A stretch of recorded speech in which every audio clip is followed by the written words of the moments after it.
ഞാൻ ഉണ്ടാക്കാൻ പോകുന്നത് തക്കാളിക്കറിയാണ്. അതിന് വേണ്ടിയിട്ട് ഞാൻ 2 തക്കാളി എടുത്തിട്ടുണ്ട്. വലിയ സൈസ് തക്കാളിയാണ് എടുത്തിരിക്കുന്നത്. പിന്നെ ഒരു പച്ചമുളക് എടുത്തിട്ടുണ്ട്, ഒരു ചെറിയൊരു കഷ്ണം ഇഞ്ചി എടുത്തിട്ടുണ്ട്, 2 വെളുത്തുള്ളി എടുത്തിട്ടുണ്ട്, പിന്നെ 3 വറ്റൽമുളകാണ് എടുത്തിരിക്കുന്നത്. ഓരോരുത്തരുടെ എരിവിനനുസരിച്ച് മുളകിൻ്റെ എണ്ണം അഡ്ജസ്റ്റ് ചെയ്യാം. തക്കാളിയൊക്കെ ഞാൻ അരിഞ്ഞ് വെച്ചിട്ടുണ്ട്. ഇനി ഉണ്ടാക്കാൻ തുടങ്ങും. ചൂടാക്കാൻ വെച്ചിട്ടുണ്ട്. ചൂടായി വന്നിട്ടുണ്ട്. അതിലേക്ക് കുറച്ച് വെളിച്ചെണ്ണ ഒഴിച്ചു കൊടുക്കാം. ഇതെല്ലാം ഒന്ന് വഴറ്റിയെടുക്കണം. അതിന് വേണ്ടിയിട്ടുള്ള വെളിച്ചെണ്ണ ഒഴിച്ചു കൊടുക്കാം. ഇനി എണ്ണ ഒന്ന് ചൂടായി വരട്ടെ. അതിലേക്ക് ഈ സാധനങ്ങളൊക്കെ നമുക്ക് എടുത്തു വെച്ച സാധനങ്ങളൊക്കെ ഇട്ട് കൊടുക്കാം. ഇഞ്ചി, വെളുത്തുള്ളി, പച്ചമുളക്, തക്കാളി എല്ലാം നന്നായിട്ട് ഇളക്കി കൊടുക്കാം. എന്നിട്ട് തക്കാളിയൊക്കെ നന്നായിട്ട് ഒന്ന് ഉടഞ്ഞു വരുന്ന വരെ ഇതൊന്ന് വഴറ്റണം.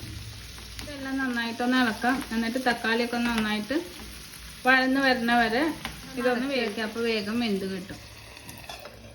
പിന്നെ ഇടയ്ക്കൊന്ന് ഇതൊന്ന് ഇളക്കി കൊടുക്കും വേണം, അടി പിടിക്കണ്ടോന്ന് നോക്കാൻ വേണ്ടിയിട്ട്. ഇപ്പോൾ 2-3 മിനിറ്റ് കഴിഞ്ഞിട്ടുണ്ട്. ഇനി ഇതായി ഒന്ന് തുറന്ന് നോക്കാം.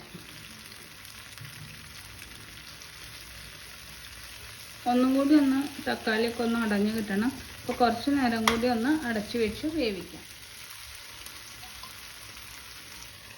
ഇതൊന്ന് തുറന്ന് നോക്കാം. തക്കാളിയൊക്കെ ആയിണ്ടോ എന്ന് നോക്കാം.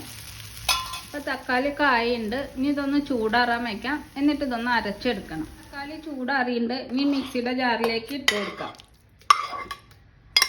ഇനി ഇതിലേക്ക് 1 കപ്പ് തൈര് എടുത്ത് വെച്ചിട്ടുണ്ട്. അതും ഇട്ട് കൊടുക്കാം.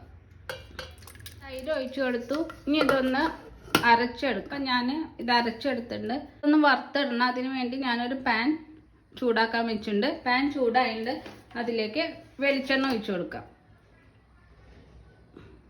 എണ്ണ ഒന്ന് ചൂടായി വരട്ടെ. എണ്ണ ചൂടായിട്ട് അതിലേക്ക് 1 ടീസ്പൂൺ കടുക്, 1/2 ടീസ്പൂൺ ഉലുവ ഇതിട്ട് കൊടുക്കാം.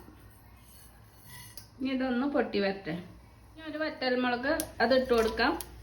ഇനി കുറച്ച് കറിവേപ്പിലയും 5 ചെറിയ ഉള്ളി അരിഞ്ഞതാണ് അത് ഇട്ട് കൊടുക്കാം. ഇനി ഇതൊന്ന് മൂത്ത് വരട്ടെ.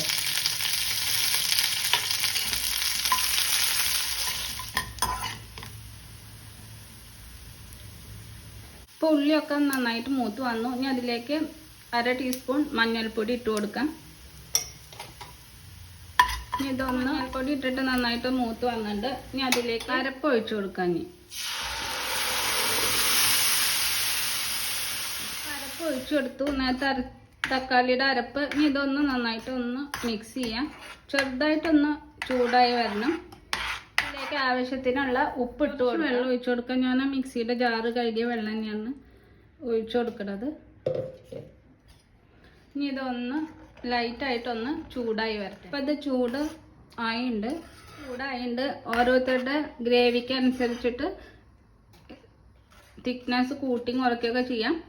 അപ്പോൾ കറി തയ്യാറായിട്ടുണ്ട്. അപ്പോൾ എല്ലാവരും ഉണ്ടാക്കി നോക്കണം. ഇഷ്ടപ്പെട്ട ലൈക്ക് ചെയ്യണം, ഷെയർ ചെയ്യണം, സബ്സ്ക്രൈബ് ചെയ്യണം. Thanks for watching.